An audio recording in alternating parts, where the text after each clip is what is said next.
que están tan avanzados en el curso de química clínica, se imaginarán la importancia que tiene la determinación de estos marcadores para el diagnóstico del cáncer. Entonces vamos a tratar de abordar el tema en esta mañana y vamos a ir pues haciendo una discusión a medida que vamos avanzando. Bueno, entonces, muchachos, antes de empezar a hablar de marcadores tumorales, es importante que recordemos algunos datos epidemiológicos que nos llevan a entender por qué es tan importante esta enfermedad y cuál es el papel de nosotros en todo ese engranaje de la salud pública para diagnosticar enfermedades y todo lo que y las implicaciones que tiene esto para la salud humana. Entonces, miren, por ejemplo, en los Estados Unidos, eh, más o menos el 23% de las muertes de individuos ocurren por enfermedades relacionadas con el cáncer y aproximadamente mueren 3 millones de personas, solo en los Estados Unidos. Más o menos en términos de proporción entre hombres y mujeres, el 42% eso lo vamos a ver más adelante, cómo se distribuye estos porcentajes, ocurre en hombres y el 38% en mujeres. Bueno, ¿qué impacto tiene esto? De que, por ejemplo, en 1900, perdón, en el año 2020 se estimó que 1,6 millones de personas tuvieron cáncer nuevo, o sea, presentaron cáncer como diagnóstico nuevo para ellos en los Estados Unidos. Y estos datos pueden ser mayores en los países que están en vía de desarrollo. Es importante también entender que el cáncer se relaciona con más de 200 malignidades distintas que afectan aproximadamente 50 tejidos del cuerpo humano distintos. Vamos a ver en Colombia qué pasa.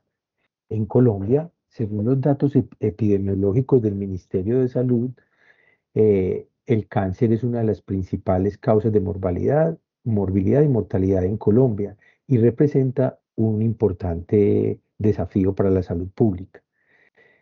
Más de 650.000 personas viven con algún tipo de cáncer actualmente y cada año aparecen 62.000 casos nuevos en Colombia. ¿Cuál es la mortalidad? Más o menos, cada año mueren en Colombia entre 31.000 y 33.000 personas por cáncer. Eso es como si llenáramos el estadio de el Atanasio Girardot, el estadio Atanasio lleno, pues creo que le cabe más o menos ese número de personas. Imagínense la cantidad de personas, pues para que ustedes dimensionen cuántas personas pueden morir en un año por cáncer en Colombia. Y diariamente se estima que mueren entre 90 y 100 personas. En Colombia, una de cada 4 personas por muertes por enfermedades no transmitidas, no transmisibles, se relacionan con cáncer. ¿Qué otro dato importante podemos tener en cuenta con respecto a esta enfermedad? Es que en mujeres el cáncer de mama representa aproximadamente una cuarta parte de los casos nuevos diagnosticados en mujeres.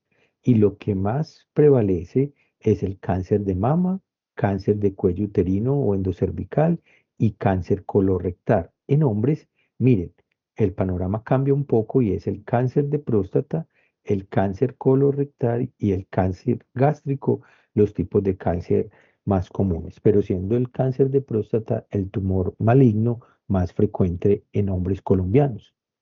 ¿Cuáles son las principales causas de muerte en Colombia?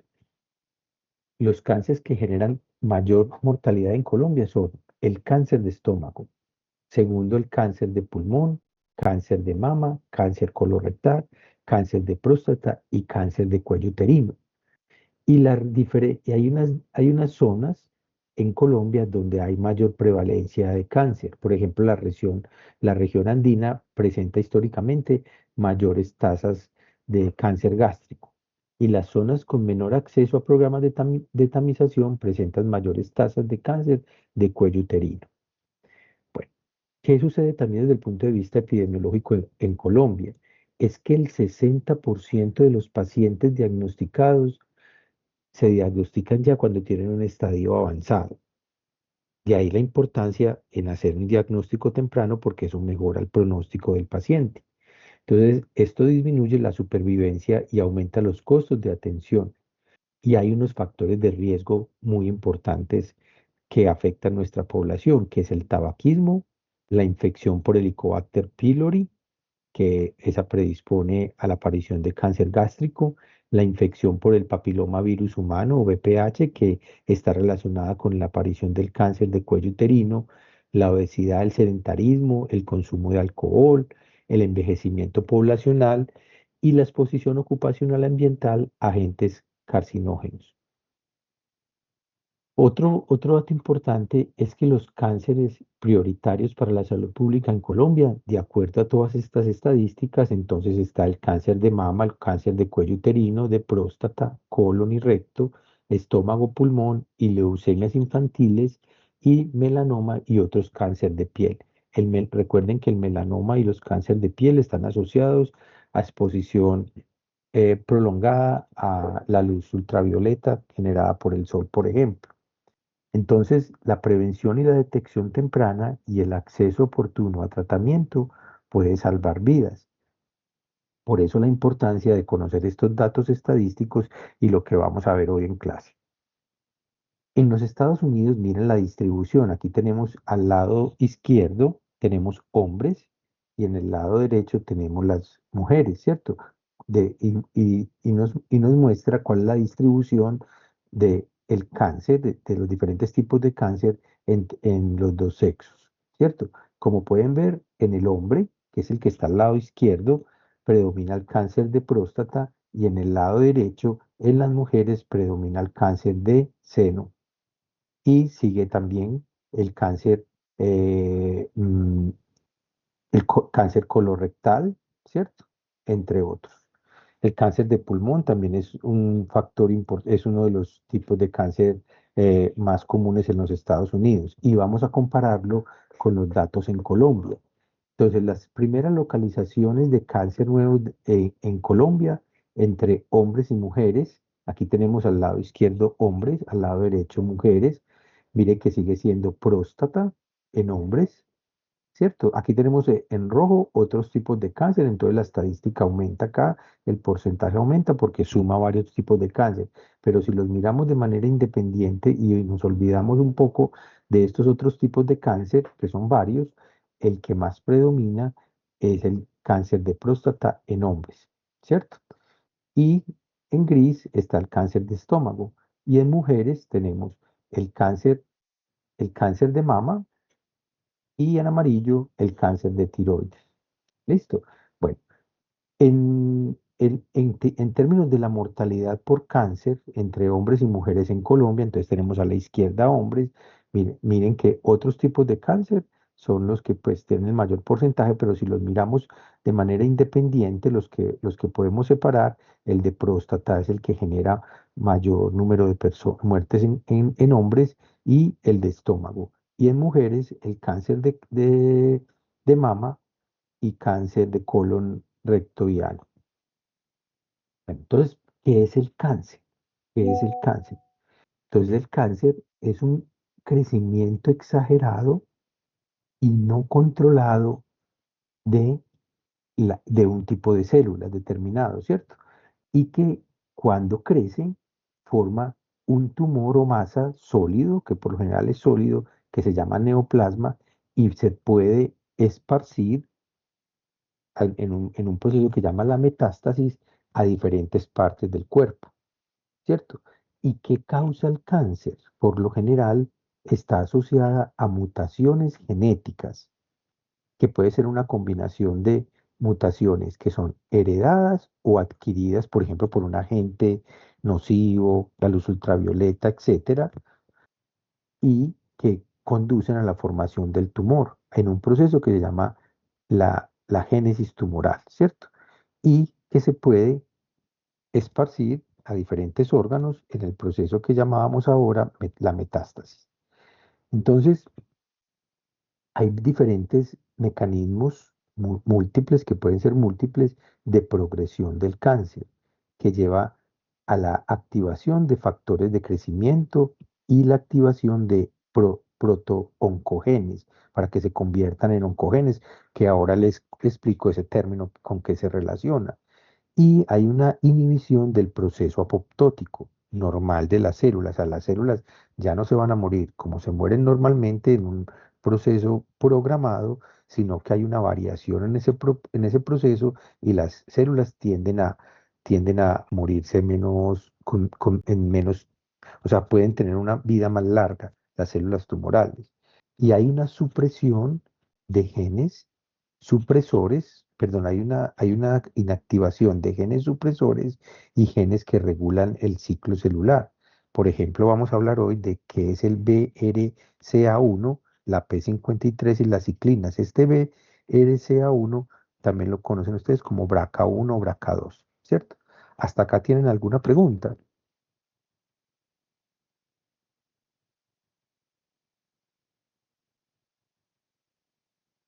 algún comentario. No, profe. Bueno, muy bien. Entonces, ¿qué es un oncogen? ¿Qué es un oncogen? Vámonos por partes en esta diapositiva. Se ve un poquito cargada, pero vámonos paso a paso. Entonces, un oncogen es un gen alterado o activado de manera anormal que favorece la transformación de una célula normal a una célula cancerosa. ¿Listo? Entonces cuando hablamos de oncogenes, como la palabra lo dice, estamos hablando de genes, ¿cierto? Entonces es un gen que tiene una función determinada, normalmente los tenemos, pero que cambia por una mutación y perdón, inicialmente es un protoncogen y que cambia a un oncogen para generar mutaciones. Entonces, ¿cuál es el origen? Los oncogenes provienen de genes normales llamados protooncogenes, los cuales participan en funciones esenciales de la célula. Entonces, ¿qué protooncogenes tenemos?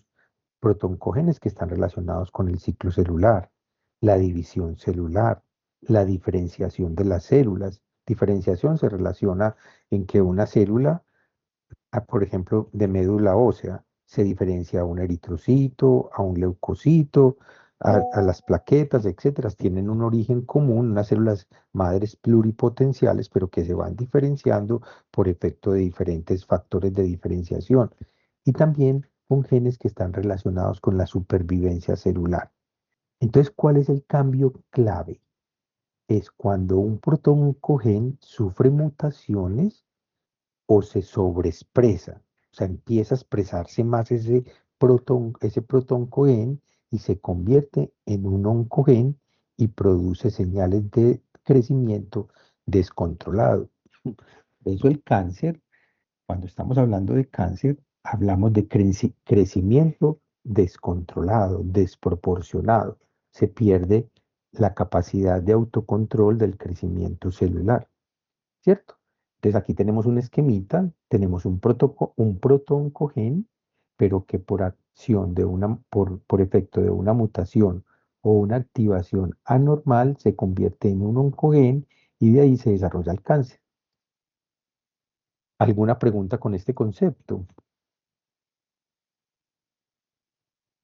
Bueno, entonces, ¿qué hacen los oncogenes? Ya, acuérdense que protooncogen, digamos que es un gen que tiene una función normal en la célula, principalmente de ayudando a la división celular, a la sobrevida celular. Pero cuando hablamos de oncogen, ya tiene un término, digamos, asociado a cáncer, ¿cierto? El protocogen se vuelve oncogen. Entonces, ¿qué hacen los protooncogenes? Los oncogenes, perdón, producen proteínas anormales que estimulan excesivamente la proliferación celular, paran la apoptosis o la muerte celular programada, favorecen la angiogénesis. La angiogénesis, recuerden que, por ejemplo, en los procesos inflamatorios, la angiogénesis es la generación de nuevos vasos sanguíneos. a partir de factores de diferenciación y de crecimiento de los endotelios, ¿cierto? Entonces, cuando los oncogenes se activan, cuando hay presencia de un oncogen, eso favorece la angiogénesis. ¿Para qué creen ustedes que puede ser importante la angiogénesis en términos de la formación de los tumores?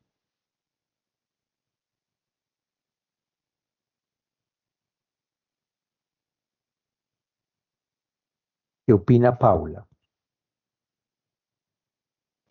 Profe, pues yo digo que sería la formación de los vasos sanguíneos para que llegue la sangre al tumor y este se pueda formar, pueda Muy volverse más bien, grande. esa es la razón. Como son células que tienen una división celular exagerada, mire que estas células van a necesitar mucha energía, van a necesitar una buena irrigación sanguínea, ¿cierto? Necesitan que llegue buen oxígeno. Desafortunadamente, esas células van a empezar a consumir muchos nutrientes, ¿cierto? Y a consumir oxígeno para poder proliferar. Entonces, en ese momento, cuando se está formando el tumor, se empiezan también a formar nuevos vasos sanguíneos que garantizan una buena irrigación en el tumor. Y también los oncogenes facilitan la invasión y la metástasis. En resumen, aceleran el crecimiento tumoral y favorecen la progresión del cáncer. Miren qué tan grave es eso, ¿cierto? O sea, todo está dado para que cuando un oncogen esté activo y esté produciendo diferentes proteínas, hay muchos oncogenes, se acelere el crecimiento tumoral y la progresión del cáncer, ¿cierto? ¿Qué mecanismos existen de activación de los protoncogenes hacia oncogenes? Hacia oncogenes. Entonces, una mutación puntual, por ejemplo, en el ADN. O sea, un protoncogen se muta por alguna razón, pueden ser varias razones, durante la división celular, una toxina, pues una sustancia que genere, por ejemplo, la radiación. Entonces se induce el cambio de un nucleótido por otro y eso induce que el protoncogen se convierta en un oncogen. Un ejemplo de eso es el gen RAS, un gen que se llama RAS, que ahora vamos a hablar un poquito de eso. Otra es la amplificación génica. ¿Qué es la amplificación génica? Es que un gen se copia muchas veces y produce exceso de proteína. Entonces ahí ese oncogen está multiplicado muchas veces. Y como los oncogenes favorecen la división celular, entre más producto de ese gen, que son proteínas por lo general, haya mayor cantidad de, más proliferación celular. Un ejemplo de esos es ER2, NEU, en el cáncer de mama. Ahora vamos a hablar un poquito más de esto. Otra es una translocación cromosómica. Mire que eso tiene que ver con genética. Es que un fragmento cromosómico cambia de lugar y activa un gen. Entonces aquí hay un fragmento de un gen y se pasa a otro cromosoma, ¿cierto? En un cromosoma, digamos el 1, se brinca al cromosoma 2 y se mete en la mitad de un protoncogen e induce que ese protoncogen se convierta en un oncogen y favorece entonces la división celular. Otra, miren esta tan interesante, que esto pasa con los virus, porque las infecciones virales, algunas como la del papilomavirus o el virus de Epstein-Barr, porque tienen tanto riesgo en cuanto a la aparición de cáncer? Es porque algunos virus, cuando, cuando infectan la célula, activan protoncogenes y los convierte en oncogenes, y de esa manera se activa la división celular exagerada. Entonces miren que aquí una infección viral desencadena la aparición de cáncer. ¿Cuál es el éxito más importante actual en cuanto a la prevención de cáncer de cuello uterino a nivel mundial? ¿Qué es lo que se está haciendo para prevenir la aparición de cáncer de cuello uterino a nivel mundial, para prevenirlo? ¿Qué se hace? La vacunación. La vacunación. Imagínense el éxito de la inmunología y de la microbiología, haber entendido que el BPH es el desencadenante del cáncer de cuello uterino, que causa muchas muertes todavía a nivel mundial, pero va para abajo. Es muy probable que en unos 10 años, 10, 15, 20 años, los casos de cáncer de cuello uterino desencadenados por el virus del papiloma virus humano caigan drásticamente. ¿Por qué? Porque la vacunación pareciera que es exitosa, ¿cierto? O sea, hay datos estadísticos que demuestran que la vacunación contra la infección por papilomavirus humano en adolescentes tiende a disminuir la aparición de cáncer de cuello uterino. Miren qué cosa tan interesante. Y ya saben ustedes, es porque el virus de papilomavirus, cuando se mete en las células el endocervi, recuerden que ese epitelio es transicional y ese virus le gusta estar en ese epitelio transicional y ahí es donde induce la activación del protoncogen hacia oncogen y la proliferación anormal. ¿Listo?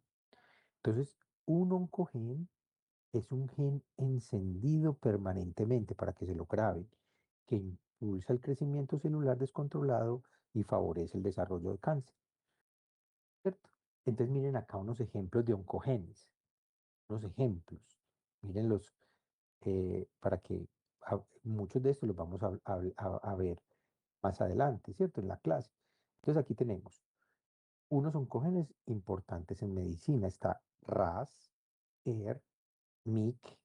Usted seguramente han escuchado hablar de estos genes, porque son genes que están relacionados con el crecimiento celular en condiciones normales, pero, pero son protoncogenes, pero cuando están mutados, acuérdense que se convierten en oncogenes. Está MYC, BCR-ABL, RET, listo. Entonces, ¿qué hace cada uno de estos genes? Miren, miremoslos en grupo señalización intracelular y de crecimiento y supervivencia. ¿Listo? Otro es un receptor de factor de crecimiento, mire, crecimiento, ciclo celular, MIC, tirosina quinasa constitutivamente activa, que también es importante para el crecimiento celular. Un receptor de tirosina quinasa como red, que es una proteína de señalización. ¿Y cuáles son los cánceres asociados a cada uno de ellos? Mire, cáncer de colon, de pulmón, de melanoma, linfomas, leucemias, cáncer medular de tiroides. ¿Y cuál es el mecanismo más común para que estos se conviertan en oncogenes? Miren, mutaciones puntuales, en RAS. ER2, amplificación génica. ¿Qué era lo que era la amplificación génica? ¿Qué opina Laura? Laura, ¿qué te acuerdas que acabé de decir en la diapositiva anterior? La amplificación génica.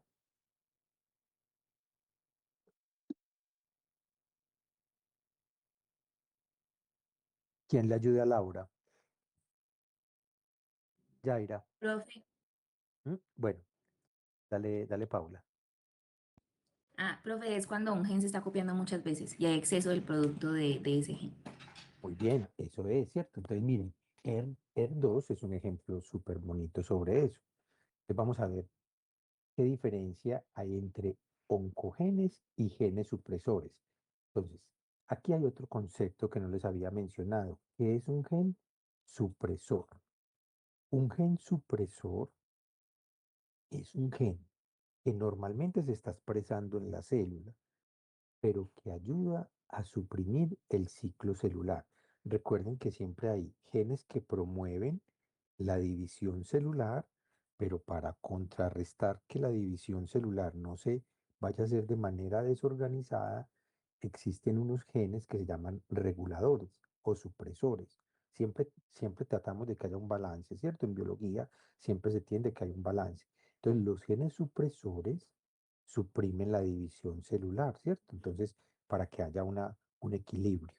Pero imagínense ustedes los genes supresores mutados. Un gen supresor mutado. Ahí ya no entra el término de protoncogen y oncogen. Un gen supresor mutado deja de hacer esa inhibición. Entonces ganan los que generan la división, ¿cierto?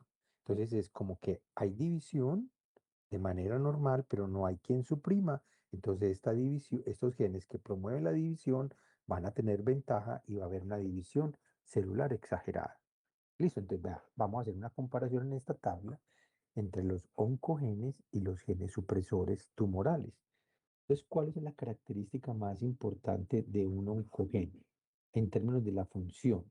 Entonces, un oncogen estimula el crecimiento celular controlado, ¿cierto? Pero los genes supresores tumorales frenan el crecimiento y mantienen el control celular. ¿Qué pasa cuando hay una alteración que causa cáncer?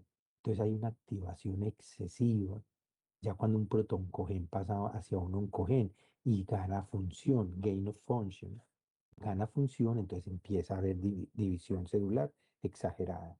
¿Y qué le pasa a un gen supresor cuando hay una alteración en cáncer? Es que pierde la función, deja de funcionar y deja de retener la división celular. ¿Qué efecto tiene en la célula, por ejemplo, un oncogén? Acelera la proliferación y la supervivencia. Y los supresores detienen el ciclo celular y promueven la reparación o apoptosis. Entonces, analogía, los oncogenes aceleran la división celular y los genes supresores tumorales frenan la división celular. Aquí hay unos ejemplos. Entonces, oncogenes RAS, ER2, MYC, BCR-ABL, RET. En caso de los supresores está TP53, APRB, APC, BRCA1, BRCA2. Recuerden que este BRCA1, pues como en la jerga se conoce también, o el lenguaje pues práctico de nosotros, lo llamamos BRCA, pero miren que no hay una A acá, sino BRCA1, BRCA2, más por la pronunciación en inglés. Listo. Bueno, entonces, ¿qué relevancia clínica tiene eh, conocer estos oncogenes, cierto? Bueno, entonces, los oncogenes sirven como marcadores diagnósticos y pronósticos de muchos cánceres.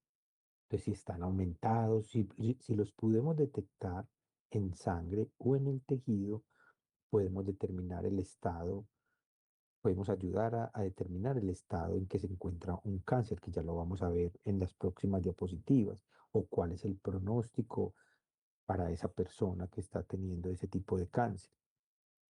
O puede servir también como terapias. Entonces, si conocemos que estas moléculas están asociadas a proliferación celular, entonces bloqueémoslas, ¿cierto? Bloquearlas para que se disminuya la división celular. Entonces, muchos tratamientos se diseñan para bloquear proteínas producidas por oncogenes. Por ejemplo, esta molécula, trastuzumab, es un anticuerpo monoclonal. Mire que termina en MAB. ¿Se acuerdan que lo vimos en clase? Los anticuerpos monoclonales. Entonces hay anticuerpos monoclonales que bloquean a ER2. Es una molécula que se utiliza como si fuera un medicamento, ¿cierto? Se le aplica al individuo, ese anticuerpo monoclonal va y se une a ER2, que ya sabemos que es una molécula que está relacionada, miren, acá la habíamos visto con cáncer de mama y gástrico, y al bloquearla, la neutraliza y de esa manera se disminuye la proliferación celular. También sirven para predicción de la respuesta. La presencia de ciertas alteraciones guía la elección de terapias personalizadas, ¿cierto? En términos de estos protoncogenes o el monitoreo de las enfermedades, cómo es la evolución y la respuesta al tratamiento del cáncer. Entonces, un ejemplo clínico destacado, miren este ejemplito. El cáncer de mama, hay una sobreexpresión del oncogen ER2, que ya habíamos dicho de qué se trataba, ¿cierto? Y se asocia con tumores muy agresivos y de peor pronóstico. Cuando esta molécula se encuentra en sangre muy aumentada, entonces hay una asociación entre mal pronóstico y es un cáncer agresivo. Entonces, ER2, aquí está sobreexpresado, entonces se utiliza una terapia dirigida, que es un anticuerpo monoclonal que bloquea ER2 y eso inhibe las señales de crecimiento de la célula y las células no se siguen dividiendo. Listo.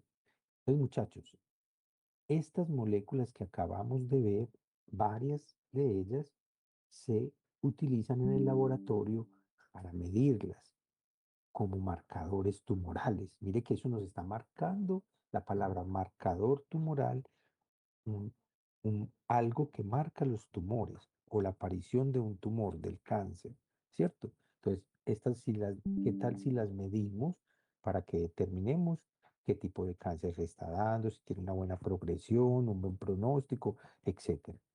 Entonces, para que antes de que pasemos a ver algunos ejemplos de marcadores tumorales, es importante entender que el cáncer tiene varios estados en términos de la aparición y la progresión.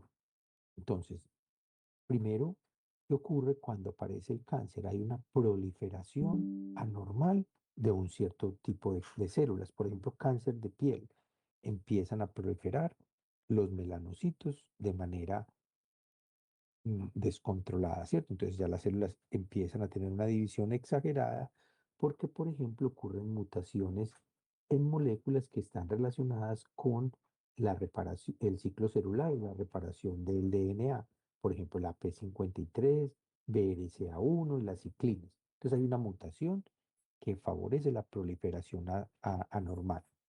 Después ocurre un evento que se llama la transformación. ¿Qué es la transformación?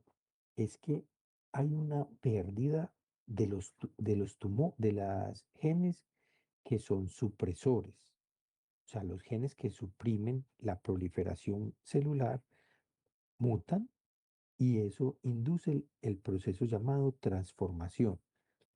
Y después pasamos al proceso que se llama la invasión, que ya vamos a ver enseguida en una diapositiva que les voy a mostrar cómo las células empiezan a invadir el tejido y se acercan a los vasos sanguíneos y a los vasos linfáticos para generar la invasión y la metástasis. Pasan ya a un proceso que llama la metástasis. Entonces, por ejemplo, hay una pérdida de la regulación de algunos factores de crecimiento como EGF y ER2, ¿cierto? NEO. Entonces, eso favorece el proceso de invasión y después se activan oncogenes como las proteínas RAS. Entonces, miren que esto es una acumulación de varias mutaciones, pérdidas de funciones de genes que regulan factores de crecimiento, de regulación de factores de crecimiento que favorecen la metástasis.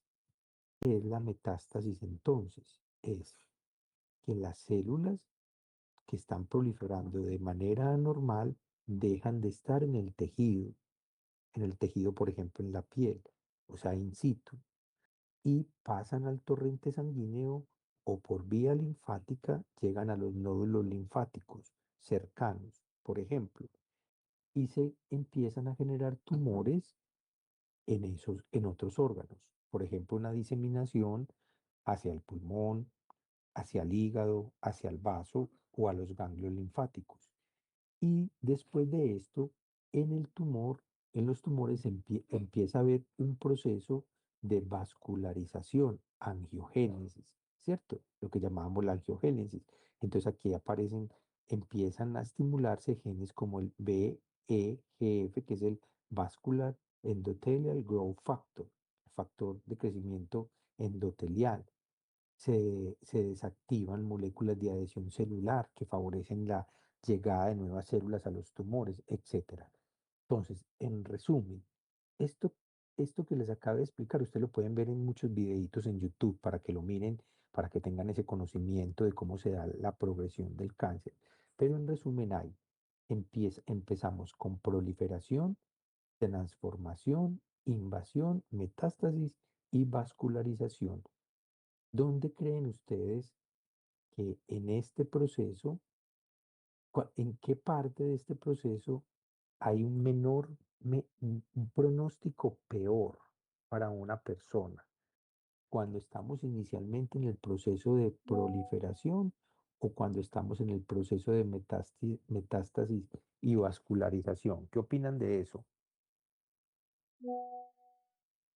Profe, ya es en metástasis y vascularización, ¿Por qué? Porque piensas que es más grave ahí. porque ya está invadiendo otros tejidos y ya sería más difícil dar un tratamiento a la persona. Eso, muy bien.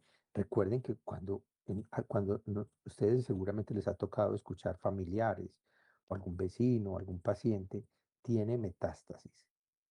el individuo tiene metástasis. Eso ya es de otro calibre, ¿cierto? Pero la persona tiene un tumor localizado in situ. Eso es mejor pronóstico, ¿cierto? Porque no hay diseminación, no hay metástasis. Alguien iba a hablar algo que no alcancé a ver quién fue. Si quiere, adelante con la opinión que iba a dar.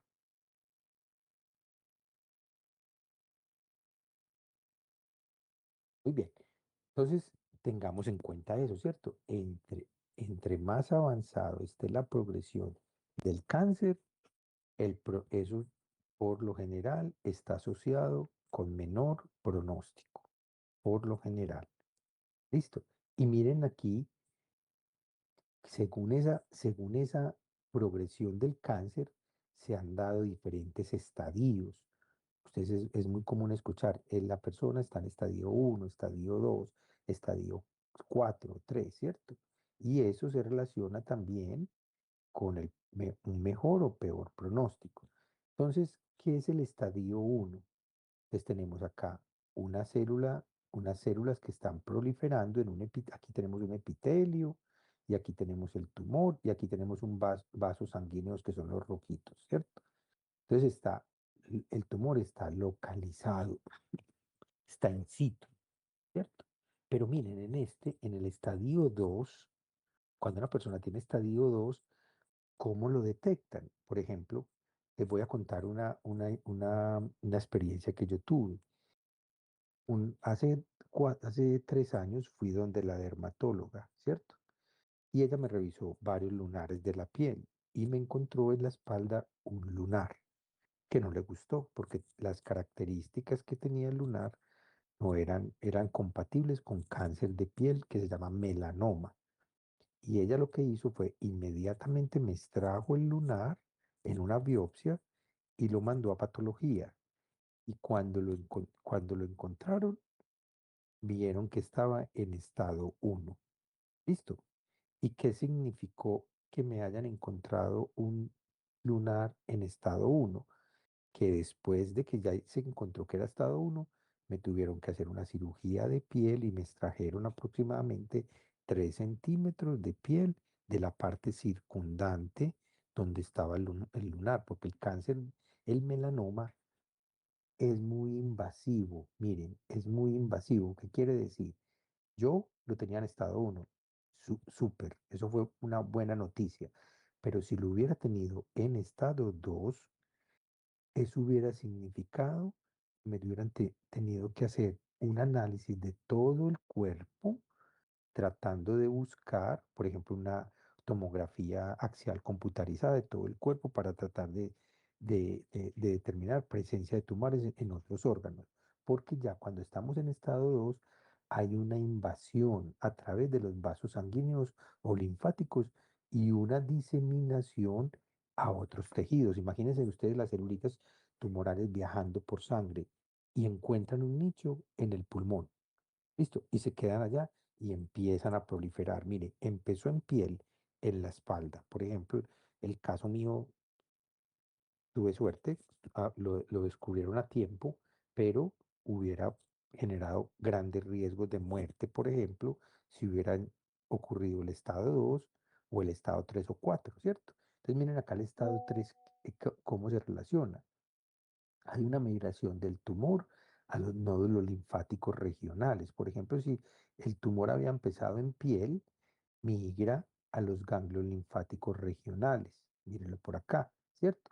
¿Por qué? Porque las celulitas se van por linfa y viajan hacia el ganglio linfático regional. Entonces aquí va aumentando el riesgo, ¿cierto? Y ya cuando hay un estado 4, ya hay una metástasis, invasión de tumor en órganos distantes, porque se va por sangre, entonces al hígado, al pulmón, al vaso, a los intestinos, etcétera, ¿cierto? Y esto es de menor pronóstico. ¿Listo? De un pronóstico peor, perdón. ¿Alguna pregunta con esta diapositiva? Profe, Ujú. ¿me puedes explicar por favor otra vez el estadio 2?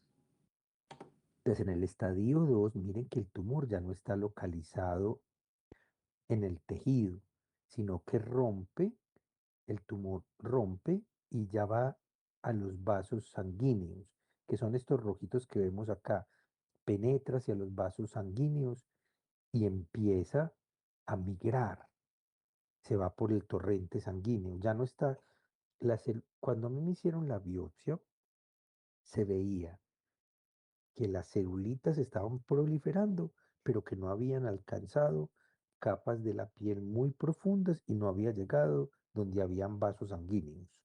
Listo. Si ya en la biopsia hubieras determinado que ya las células están muy cercanas a los vasos sanguíneos y hay vascularización de ese tejido tumoral, eso ya es estado 2 porque ya se demuestra que ya no está in situ, ya no está en el tejido, no está en ese lugar localizado, sino que está migrando ya por vía linfática y vía sanguínea. ¿Listo? Bueno, muy bien. Listo, profe, gracias. Entonces, ¿qué son los marcadores tumorales? Entonces, los marcadores tumorales son un biomarcador que se encuentra en la sangre o en los tejidos que cuando se elevan o aparecen está relacionado con cáncer. Pero ya vamos a ver que eso tiene algunos, no siempre, ¿cierto? No siempre. Pero por lo general, cuando están elevados o aparecen, es porque hay un tumor, ¿listo? O hay cáncer. Estos, estos marcadores se producen directamente por los tumores o como un efecto del tumor. O sea, no necesariamente es las células tumorales lo que lo produce, puede ser un efecto de esa aparición del tumor. Y puede también estar esos marcadores tumorales en tejido saludable, en tejido que no esté afectado por tumores. Entonces, los marcadores tumorales tienen como unos problemitas, ¿cierto?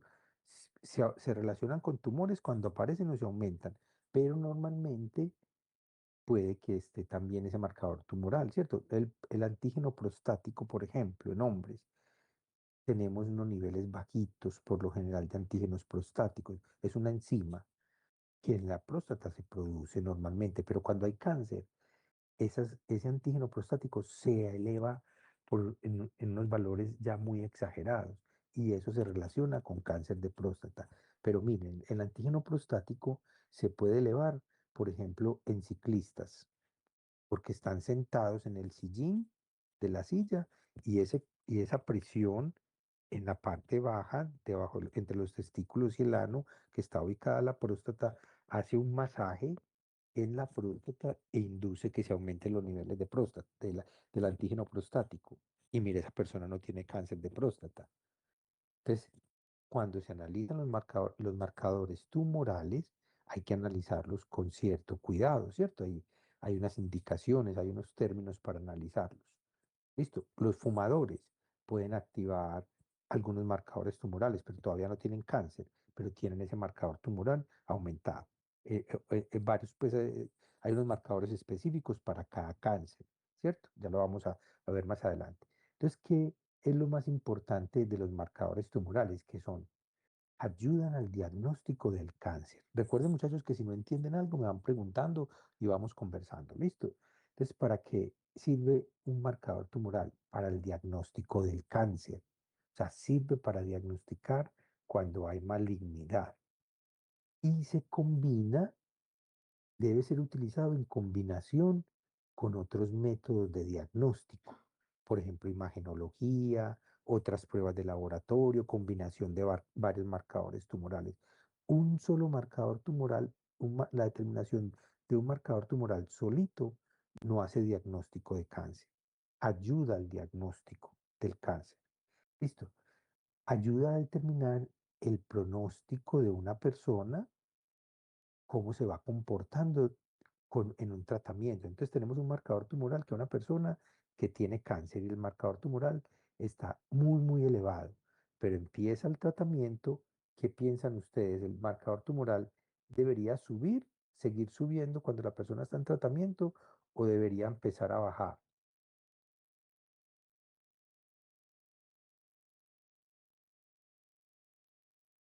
¿Qué piensan ustedes?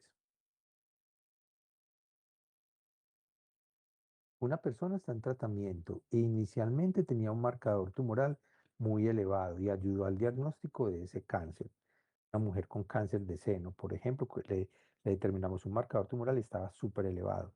Cuando le hacen una mastectomía o la están tratando para el cáncer, el marcador tumoral debería seguir subiendo o después de 15 días del tratamiento, por ejemplo, ¿cómo lo deberíamos encontrar? ¿Muy alto o con respecto al dato original o muy bajito con respecto a ese hallazgo en ese marcador tumoral inicial antes del tratamiento?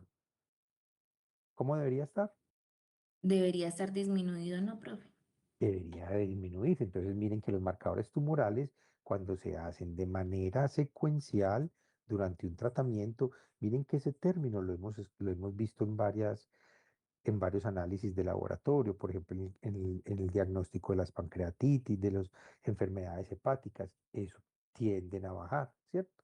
Bueno, ayudan a la planeación de un tratamiento, ¿cierto? Hay unas guías terapéuticas que dependiendo de los marcadores tumorales que estén aumentados versus los que estén disminuidos, por ejemplo, con genes supresores, se determina cómo va a ser el tratamiento, si es un tratamiento agresivo, si es un tratamiento leve, si es un tratamiento suave, dependiendo cómo se encontró el marcador tumoral. Mire que ayuda a la planeación del tratamiento y al monitoreo de la enfermedad. Entonces, si una persona la operaron o les trajeron un cáncer de colon, les trajeron el colon, la parte del colon que estaba afectada. El individuo no tenía metástasis o si tenía metástasis, le hicieron un tratamiento, ¿cierto? Y la persona quedó, quedó erradicado el tumor del cuerpo de esa persona, ¿cierto? No hay metástasis, no, quedaron erradicados todos los tumores, pero el médico recomienda, venga, cada 6 meses vamos a determinar estos marcadores tumorales para que monitoreemos la reaparición del cáncer, ¿cierto? Monitoreo. Entonces, si viene la persona con marcadores tumorales estables durante 5 años, súper, porque no volvieron a aparecer tumores. Pero, ¿qué pasaría si a los 5 años uno de los marcadores tumorales que a esa persona cada 6 meses le mandaron para que se hiciera ese seguimiento aumenta, empieza a aumentar de manera desproporcionada? Lo más probable es que hay una reaparición de el cáncer en esa persona. ¿Listo? Bueno, entonces hay una nota muy importante, es que los marcadores tumorales no son la única herramienta de diagnóstico del cáncer. Debe ser interpretado los resultados y asociado a otros procedimientos de laboratorio o de imagenología o de estudios histopatológicos. Y en conjunto se hace el diagnóstico o se hace el seguimiento del cáncer. Listo. Entonces no es la única herramienta para el diagnóstico de cáncer. ¿Cómo apareció esto de los marcadores tumorales? En 1946, un señor que se llama Benz Jones descubrió una proteína que le pusieron ese nombre, Benz Jones. Y, es, y eso es una proteína que fue identificada en la orina de unos pacientes que tenían mieloma múltiple, que eso es un tipo de cáncer.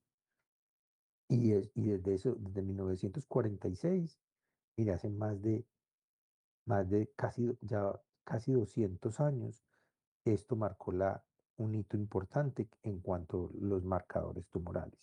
Ya en el año 65 se identificó el antígeno carcinoembrionario, o sea, esto que se descubrió como un antígeno asociado a tumores. Y esto revolucionó la detección de cáncer.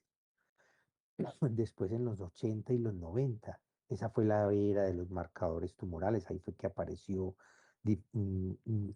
diferentes técnicas y hubo un gran avance en términos del diagnóstico y de la generación y de interpretación de marcadores tumorales y la determinación por ELISAs, el método de ELISA, inmunoensayos. ¿Listo? Entonces, por ejemplo, ahí se descubrió el antígeno prostático el CA-125, la alfa-fetoproteína y otros marcadores tumorales, ¿cierto? Y del 2000 en adelante empezó la revolución genómica.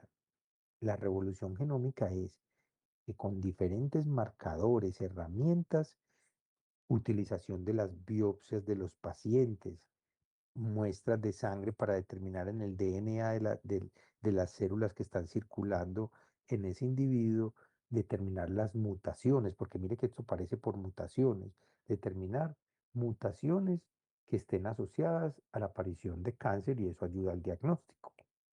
Listo. Entonces ahí están las diferentes eras. Las primeras eran proteínas, antígenos, y ya estamos en la era, hasta la actualidad, de los, la era genética, que ayuda bastante. Listo. Bueno, entonces, ¿cuál es el uso clínico y de la clasificación ya lo mencionamos un poco, estos marcadores tumorales? Entonces ayuda a al monitoreo y la determinación temprana de la aparición de personas con cáncer. Lo ideal sería, pero ya vamos a ver más adelante que es muy difícil, es que pudiéramos hacer monitoreo de las poblaciones sanas y determinar si tienen un marcador tumoral determinado, pero no es tan fácil, porque los marcadores tumorales pueden estar presentes en individuos sanos. Entonces, eso sería como un ideal. Se puede hacer en algunas ocasiones, hacer monitoreo de mutaciones comunes que predispongan a cáncer. Bueno, se utilizan para la confirmación de un diagnóstico, para el pronóstico y la predicción de tratamiento y el monitoreo de la enfermedad, que ya lo habíamos hablado. ¿Qué tipos de marcadores tumorales existen? ¿Qué tipos de marcadores tumorales existen? Entonces, existen antígenos oncofetales. ¿Qué son los antígenos oncofetales? Son proteínas que se producen durante el desarrollo fetal, durante el desarrollo fetal normal de nosotros, pero que vuelven y se empiezan a expresar ya en los adultos por cuando hay tumores. Es como una proteína que está relacionada solamente en el desarrollo fetal, pero que en un adulto que tiene cáncer, ese antígeno se vuelve a empezar a aumentar, que no, y no es normal. Y está asociado, por ejemplo, algunos ejemplos son el CEA y la alfa-fetoproteína. ¿Listo? ¿Qué otro tipo de marcadores tumorales? Puede ser enzimas, una enzima que se está produciendo mucho de esa enzima y está asociado a un tumor. Por ejemplo, ¿cuál? El antígeno prostático, PSA, y la fosfatasa alcalina. Mira, la fosfatasa alcalina puede servir como un marcador tumoral en algunos casos. Bueno, otro puede ser algunas hormonas y metabolitos que se usan en el diagnóstico de malignidades endocrinas, por ejemplo, la HCG y las catecolaminas. Si hay una proliferación anormal de células que están relacionadas con el sistema endocrino, por ejemplo, las células que producen el HCG, si están proliferando de manera anormal, eso se puede y usted detecta HCG y está aumentada de manera exorbitante, muy aumentada, ahí está actuando la HCG como un marcador tumoral. Hay receptores, por ejemplo, que se pueden determinar para clasificar los tumores en términos de la terapia. Por ejemplo, como receptores de la progesterona, de los estrógenos. Hay antígenos monoclonales. Mira que aquí no es anticuerpos monoclonales, sino antígenos que empiezan a aparecer en el torrente sanguíneo o en el tejido exponencialmente y que son por lo general carbohidratos y por eso los van a encontrar con esta nomenclatura CA-125, CA-19,9 y ayuda para monitorar un tratamiento.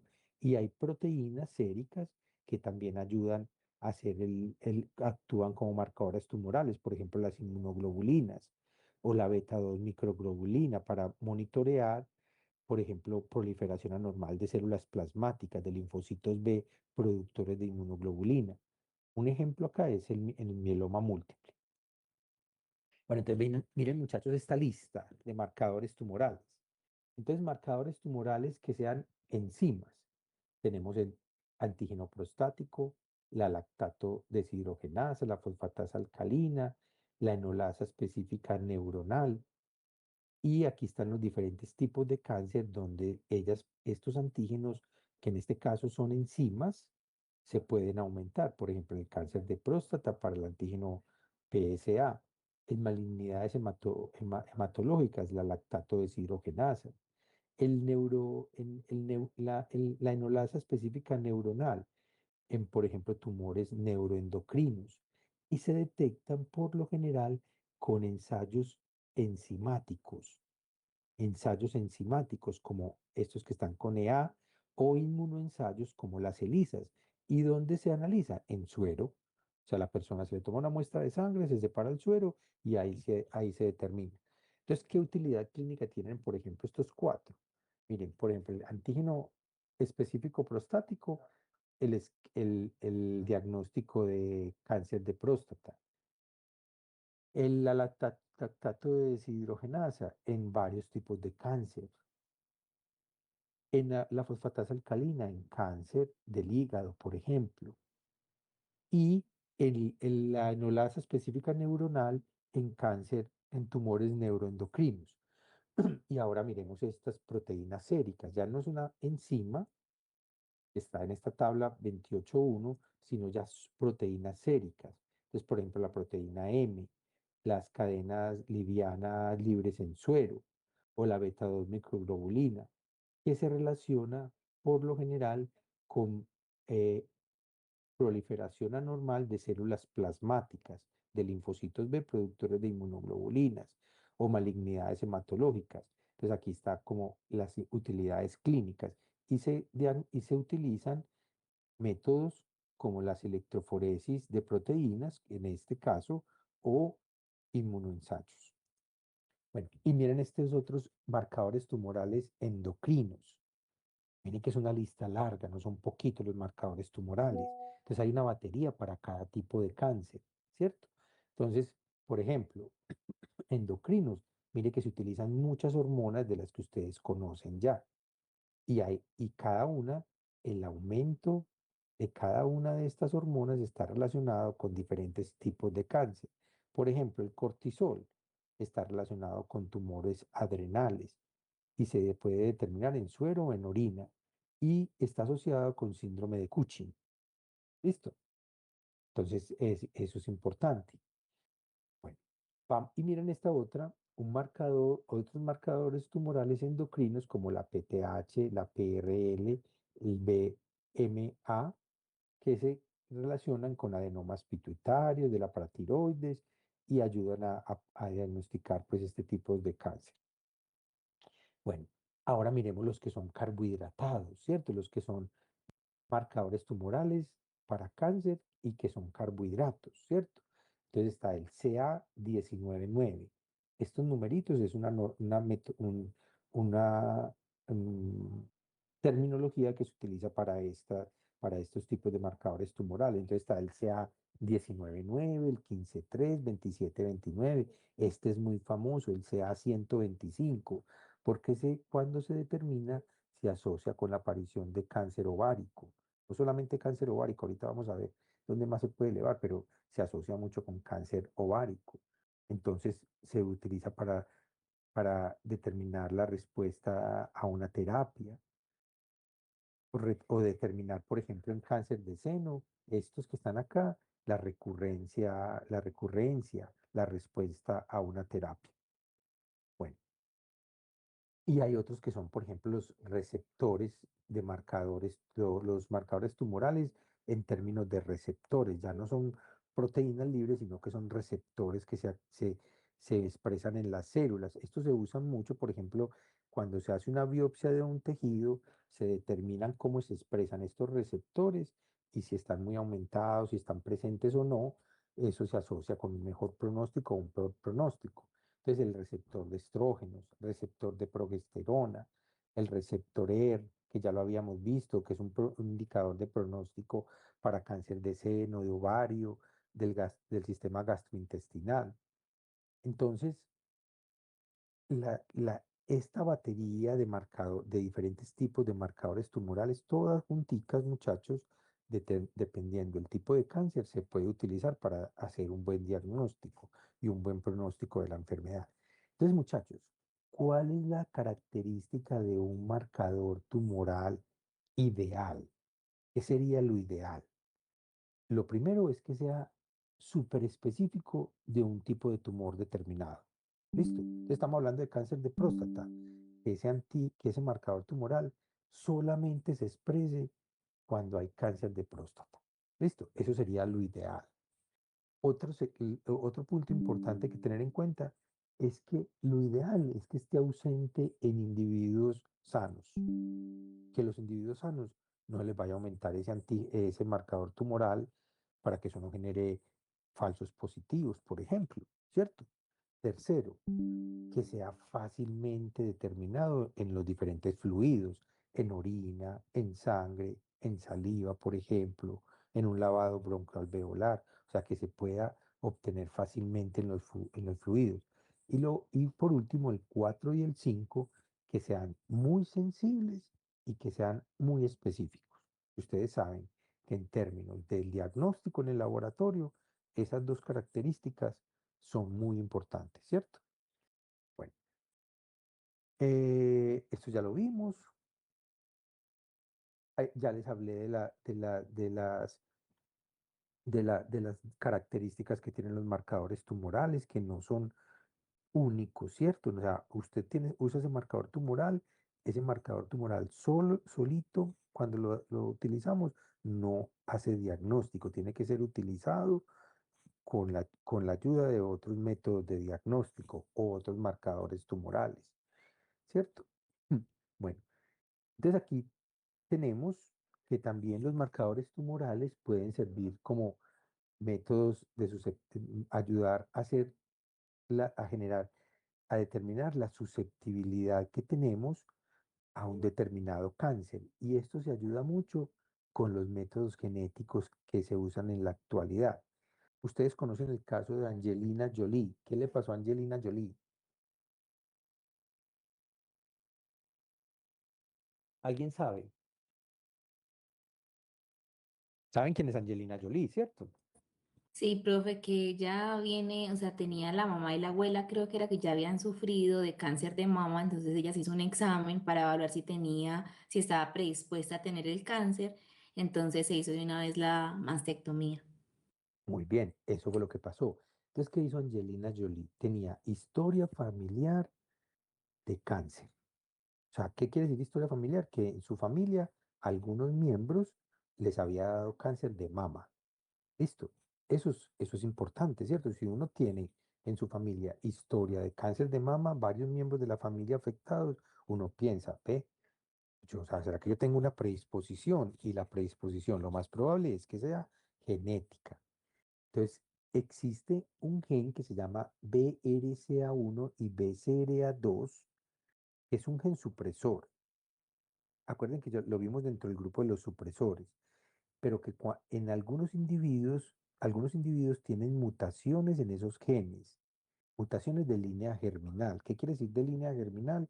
Que lo heredan de generación en generación, porque muchas de las mutaciones en los otros tipos de cáncer son mutaciones de novo en un tejido determinado. Miren que eso, no todos los cánceres se heredan.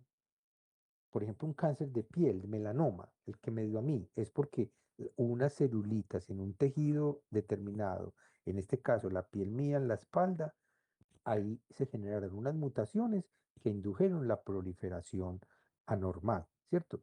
Y lo más probable es que yo no tenga historia de que tenga BRCA1, BRCA2, mutaciones en BRCA1, BRCA2, porque en mi familia no hay historia de cáncer, ¿cierto?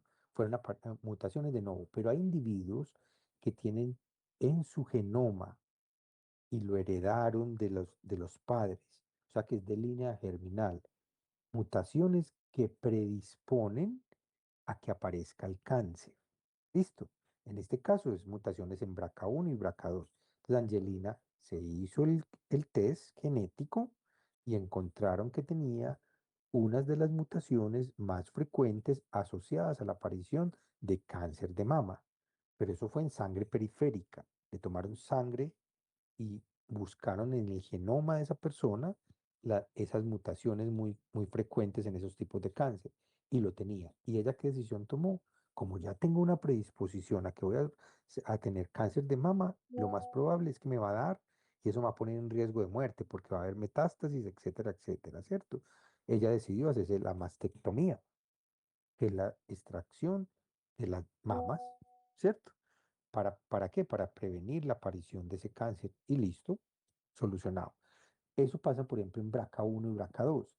En APC hay mutaciones en ese gen APC se asocian con la pólipos adenomatosos y se asocia con cáncer de colon.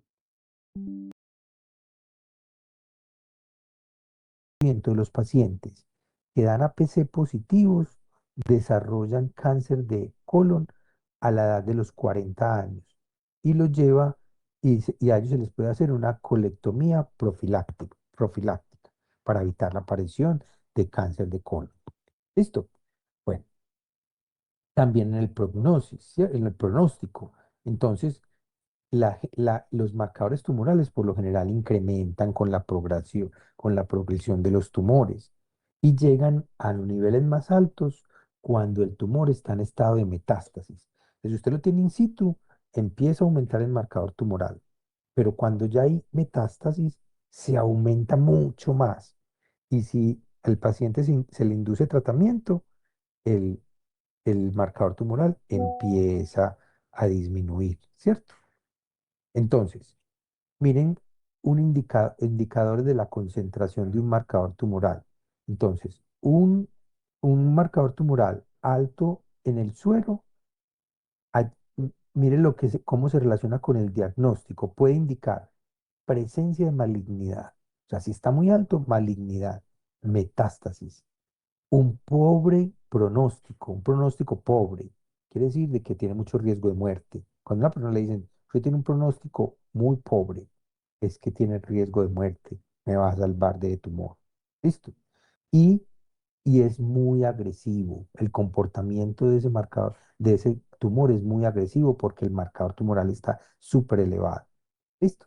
Bueno, entonces miren muchachos, todo lo que ayuda a un marcador tumoral. Por lo general, las personas que tienen cáncer la herramienta de mano derecha, elección para los médicos que se dedican a tratar el cáncer, es los marcadores tumorales. Y ahí sacamos el pecho nosotros, porque nosotros somos los que hacemos eso en el laboratorio, hacemos estas determinaciones y conocemos las baterías de marcadores tumorales que se pueden utilizar. Bueno, entonces miren también para el tratamiento, para determinar la eficiencia de un tratamiento, ¿cierto? Entonces, después de una cirugía, se hizo la extracción de las mamas de una madre de una mujer que tenía cáncer de mama. Entonces, si el marcador tumoral empezó a disminuir, usted dice, bueno, la terapia funcionó. O durante la terapia, ¿cierto? Se le está haciendo el tratamiento, una quimioterapia una inmunoterapia a los individuos. Entonces, el médico va haciendo el seguimiento de cómo se comporta el marcador tumoral y eso le va ayudando a determinar cómo se está comportando el tumor con el tratamiento. Bueno, entonces, importante tener en cuenta, muchachos, que hay que tener una buena estandarización en el laboratorio de de cómo vamos a determinar los marcadores tumorales, porque hay variaciones en las empresas que fabrican los marcadores tumorales, las diferentes en las concentraciones, los métodos, entonces, hay que estandarizar los métodos que vamos a ofrecer en un servicio de laboratorio, ¿cierto? Lo otro es que los marcadores tumorales tienen concentraciones en unos rangos muy amplios. Mire, un marcador tumoral, por ejemplo, para el HCG puede pasar de 10.000 a 10 millones de miliunidades internacionales por mililitro. Mientras que, por ejemplo, el sodio, cuando lo medimos, mire, es 120, 160 milimoles por litro. Entonces, mire que pueden aumentarse mucho y hay diferentes rangos, entonces lo importante es tener una buena estandarización, ¿cierto? O hacer diluciones si se necesita. Y lo otro es el control de calidad en el laboratorio. Ustedes ya saben que eso es fundamental para cualquier técnica que se ofrezca en el laboratorio. Entonces, miren muchachos, las tecnologías que se utilizan para hacer las determinaciones de marcadores tumorales son diversas. Y en este cuadrito están resumidas muchas de ellas. Mire que se hace hasta desde microscopía electrónica para determinar en los tejidos cómo se está comportando esa proliferación celular y el tejido. Se puede hacer biopsias también y determinar en esas biopsias los diferentes marcadores tumorales o inmunohistoquímica. O sea, se obtiene la muestra, se lleva una plaquita, se colorea, se hacen marcaciones con anticuerpos para marcar diferentes marcadores tumorales y ahí se hace en el tejido. Otra es la PCR, reacción en cadena de la polimerasa, para hacer determinación de la presencia o ausencia de una mutación determinada. Secuenciación del genoma, puede ser ex- secuenciación de nueva generación, Next Generation Sequencing, o la secuenciación básica que es la de el método de Sanger, dependiendo. Hibridaciones moleculares, inmunofluorescencia, por ejemplo, para mirar la expresión de determinados receptores, radioinmunoensayos y otras tecnologías que son basadas en antígeno anticuerpo.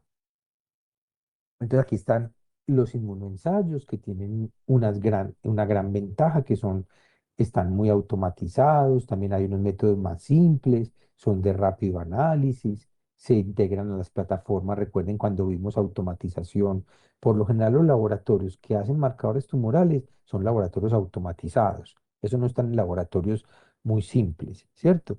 Están en laboratorios automatizados. Entonces, es importante tener en cuenta eso. Bueno, esto ya lo voy a dejar aquí. Entonces, hay otras alternativas metodológicas como el HPLC, que es la cromatografía líquida de fase líquida, los inmunoensayos, que ya pues hay diferentes métodos. Y miren, muchachos, en esta diapositiva, para cada tipo de cáncer, ¿cuáles son algunos marcadores tumorales que se usan para el diagnóstico, el pronóstico y el seguimiento de una terapia? Entonces vamos a escoger, por ejemplo, uno de ellos, el pulmón. Entonces miren, todos estos marcadores tumorales, aquí tenemos el pulmón. Entonces está el CEA, el SCCA, el CA72, etcétera. Se pueden usar todos estos marcadores tumorales para hacer un diagnóstico de la enfermedad, seguimiento y pronóstico. Y así sucesivamente, cada órgano para cada tipo de cáncer se pueden utilizar diferentes. Pero mire, les quiero llamar la atención de algo. Mire que el cáncer de estómago se utiliza el CEA, carcino embrionario. Pero miren que en el pulmón también CEA. Y mire que para cáncer de páncreas también sea. Entonces, hay marcadores tumorales que me ayudan a hacer diagnóstico de diferentes tipos de cáncer.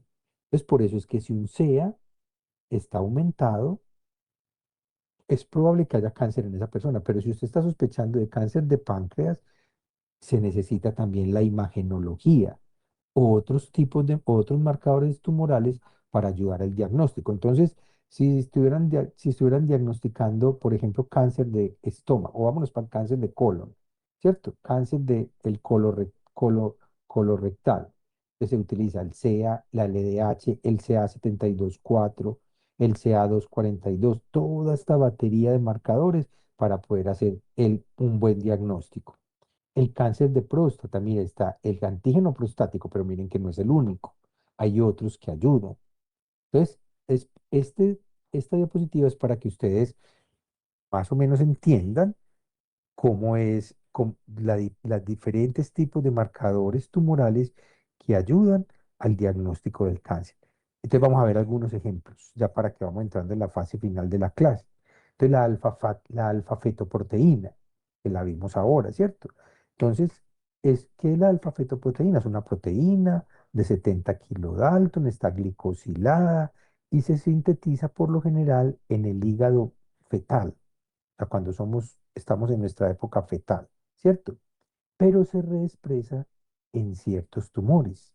Miren que empieza, cuando tenemos un tumor, por ejemplo, de hígado, vuelve a empezar a aparecer este tipo de marcador tumoral. Entonces, ¿cuál es la fisiología normal? Entonces, funciona como una proteína de transporte. Normalmente esa es la función de él. Regula la presión oncótica fetal. El pico máximo es en la gestación a los 30 semanas. En los adultos es menor de 15 nanogramos por mililitro. En los infantes los niveles declinan hasta llegar a un rango en el adulto entre los 7 y los 10 meses. Pero entonces, ¿cuál es la aplicación clínica de esta AFP, el antígeno eh, eh, oncofetal? ¿Cierto? Perdón, la alfa-fetoproteína. Entonces, se utiliza para cáncer hepatocelular. Entonces, tiene una sensibilidad de entre 40 y 65%, una especificidad entre el 80 y el 95%, y entre 20 y 30 es el punto de corte. Si una persona lo tiene por encima de 30, ya ayuda a hacer el diagnóstico de antígeno hepatocelular. Entonces, miren, a una persona lo puede tener por encima de 500. Entonces, es una persona con alto riesgo.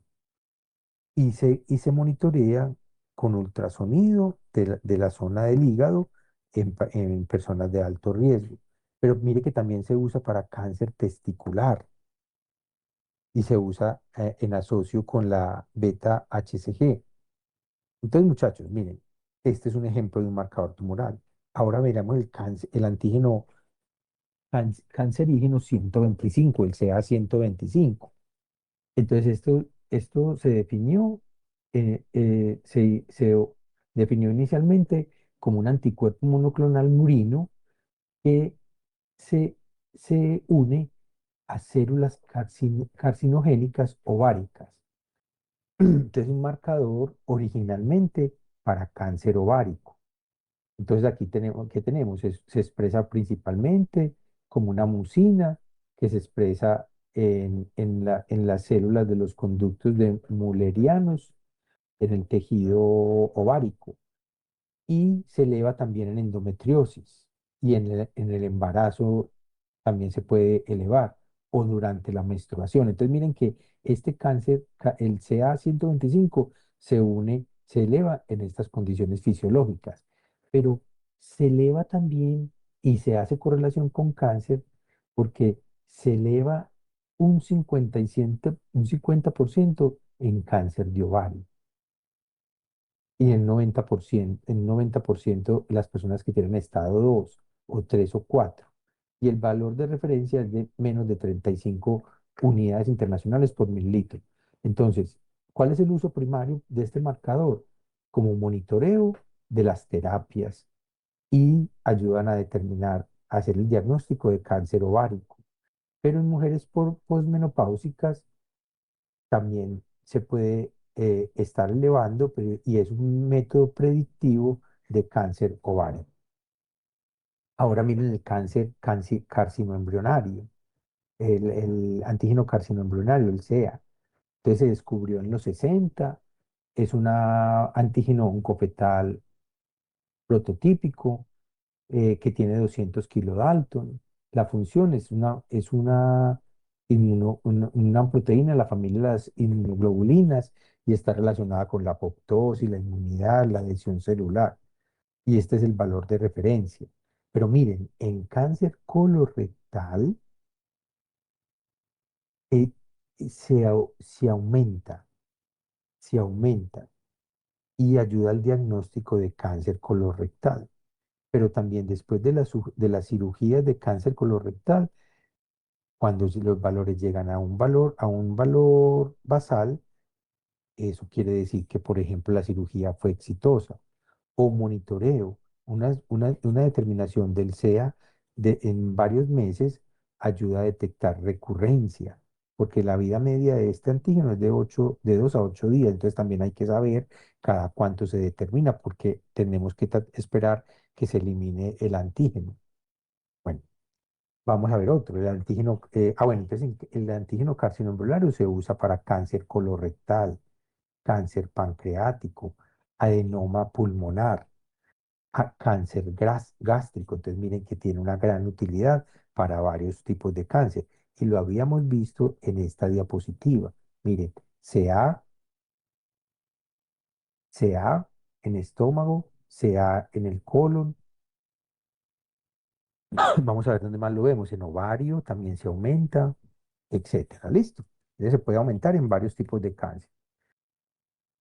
Listo.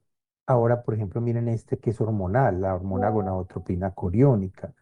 Entonces es una glicoproteína de 45, de 45 kilodalton, eh, y se puede elevar, por ejemplo, en la enfermedad trofoblástica gestacional, pero también en cáncer testicular. Miren, se eleva en el 70% de las personas que puedan tener este tipo de cáncer.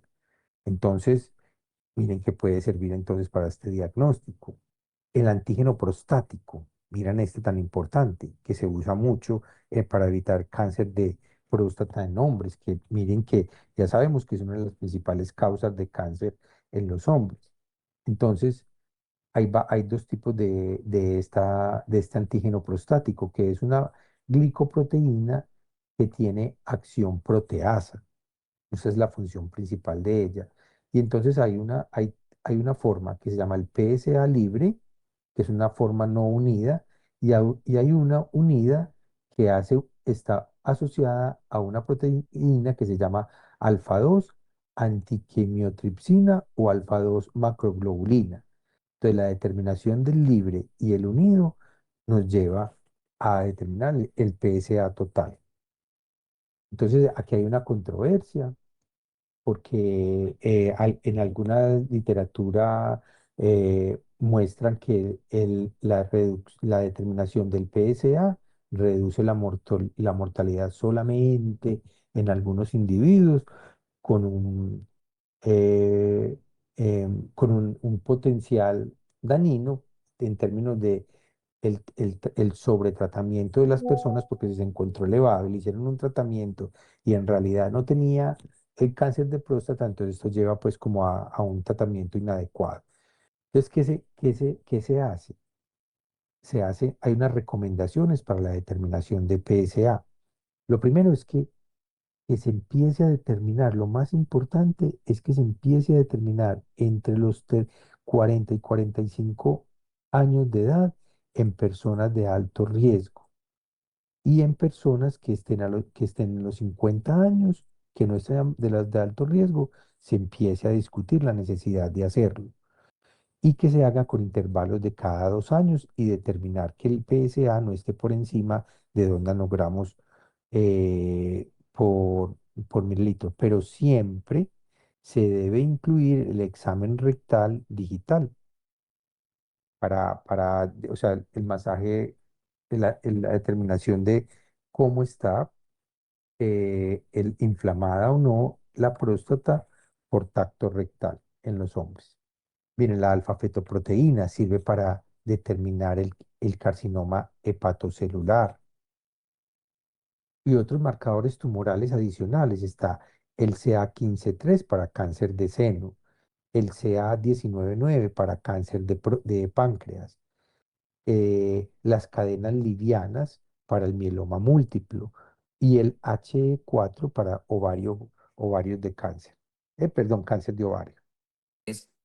No Hay sé, otro marcador tumoral que es el NSE, que es la enolasa específica neuronal, que es esta enzima es, se ayuda a determinar, cuando se determina y está elevada, puede ayudar a determinar la presencia de cáncer de pulmón, tumores carcinogénicos, tumores de los islotes pancreáticos, de los islotes de las células de los islotes pancreáticos, neuroblastomas, y en este síndrome que se llama Creutzfeldt-Jakob, que no sé pronunciarlo muy bien, pero ahí lo tenemos escrito, muchachos. Bueno, entonces, ¿cuál es el flujo de trabajo cuando se están haciendo determinaciones de marcadores tumorales? Pues primero se recolecta la muestra, se analiza, se hace todo el procesamiento de la fase preanalítica, que es la centrifugación, la determinación, la obtención de las alícuotas, a guardarlo a una temperatura adecuada para el almacenamiento y pasamos al paso 3 que es la determinación analítica, donde se hace con equipos que estén calibrados, que cumplan con todas las cualidades en términos del control de calidad y procedimientos validados. Después se hace la validación de los resultados, haciendo una revisión técnica, un chequeo de los resultados y luego, ya cuando pasamos a la fase posanalítica, ya se hace la integración clínica por parte del personal médico y la correlación con la historia clínica, la imagenología y las hallazgos patológicos del paciente. Entonces, miren que en la determinación de los marcadores tumorales hace parte de ese proceso de diagnóstico y seguimiento y monitoreo de pacientes que tengan cáncer. Point of care, muchachos. Point of care. Entonces, hay una revolución, recuerden, de que muchas técnicas de laboratorio se puedan hacer en aparatos más pequeños, de fácil manejo y todas las características del point of care. Entonces, para el point of care se utilizan, hay algunas muestras que también están basadas o que se utilizan para determinar marcadores tumorales. Y ya sabíamos que habían unas de esas técnicas de point of care que son basadas en microchips en determinaciones basadas en, en cámaras que pueden estar en los celulares, ¿cierto? Y que estén apoyadas por interpretaciones con inteligencia artificial. Eso puede ser una gran tendencia. Hay unos biosensores que también se utilizan para determinar cambios en los marcadores tumorales en tiempo real, por ejemplo, y diagnóstico basados en papel, que se usan como técnicas muy similares a las pruebas de embarazo. Entonces, muchachos, todo esto, recuerden que tiene que estar asociado, todo lo que sea point of care, tiene que estar asociado a a una regulación, a un control de calidad y a una integración clínica y educación de los pacientes en términos de la utilización de estos point of care. Y recuerden que aquí también hay unas consideraciones éticas que hay que tratar de manejar muy bien cuando se utilizan los marcadores tumorales. Entonces, miren que en términos de equidad del sistema de salud y el costo la, en términos de costo, necesidad de una prueba de laboratorio determinada. Entonces, por ejemplo, una secuenciación completa de un genoma puede estar en un panel determinado, puede valer 3.000, $5.000 ya con el análisis. Pero entonces, eso es accesible, eso está disponible en países que estén en vía de desarrollo o países muy pobres. No, no es tan fácil. Entonces ahí tenemos que tener en cuenta que hay una disparidad en cuanto al acceso a las tecnologías, ¿cierto? Entonces aquí es importante tener en cuenta el costo-beneficio de las determinadas pruebas que se vayan a utilizar y que haya un apoyo desde el punto de vista de los gobiernos para que haya acceso a las diferentes técnicas. Lo otro es la ansiedad del paciente y el impacto psicológico que pueda tener un resultado de esto, ¿cierto? Porque es que usted le va a dar el resultado a un paciente de algo que puede estar relacionado con el pronóstico, la muerte o la sobrevida frente a una enfermedad. Entonces, tener en cuenta esto en términos del apoyo psicológico que se le pueda dar a un individuo. Lo otro es el consentimiento informado y la información genética. Entonces, como se puede tener acceso a una información genética que está relacionada con la aparición de cáncer en un individuo, esa información debe ser guardada con mucha discreción, ¿cierto? Esa información no se debe proporcionar, por ejemplo, a entidades aseguradoras de salud, etcétera, ¿cierto? Entonces, porque eso puede impactar, por ejemplo, su vida laboral, ¿cierto? O el aseguramiento en una medicina prepagada o en una aseguradora, etcétera. y la utilización apropiada de estos marcadores tumorales, ¿cierto? Porque se pueden, recuerden que cuando se utiliza el marcador tumoral tiene que estar asociado a a otras pruebas de laboratorio, imagenología, el seguimiento que se le está haciendo al paciente, y eso todo en conjunto lleva pues como al diagnóstico. Bueno, entonces, muchachos, ya terminamos. Cosas para llevar para la casa, ¿cierto? Para que les quede como importante. No hay marcador tumoral perfecto. Ahí es un conjunto de herramientas y marcadores tumorales que pueden ayudar a hacer el diagnóstico, el seguimiento, el pronóstico del cáncer. Y eso tiene que estar acompañado como de un equipo de salud que ayuden a hacer pues como esa integración de los marcadores tumorales. Hay un valor primario en los marcadores tumorales, que es el monitoreo. Se puede monitorear con los marcadores tumorales cómo está funcionando un tratamiento en una persona que tiene cáncer. Lo otro es que hay en términos de la consistencia metodológica. Entonces, hay requerimientos de monitoreo seriales.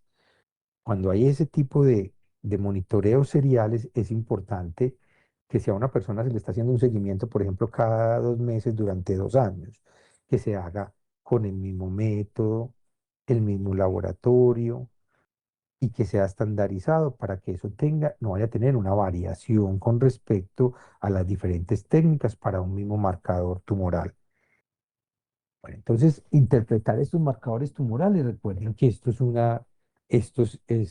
un conjunto, ya para terminar, un conjunto de procesos que llevan, incluyendo la imagenología, porque se hacen las radiografías, los TAC, ecografías, para que lleven a un buen diagnóstico del cáncer y pronóstico, y evitar de esa manera que hayan falsos positivos, falsos negativos, etcétera.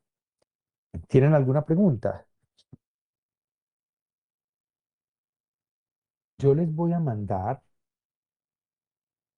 al correo electrónico esta presentación y un taller y el capítulo del libro de Bicho, que es el que les recomiendo que lean para preparar este tema para el parcial. Y también incluye un taller que está basado en ese capítulo del libro. ¿Listo? Para que lo tengan como referente y puedan preparar el examen. ¿Alguna pregunta, algún comentario? Veo que hay súper baja asistencia, 13 personas. Empezamos con 15, pero bueno, están ustedes muchachos que están interesados en el tema. Eh, Díganme cómo les pareció la clase, les pareció interesante o no les gusta, les parece que esto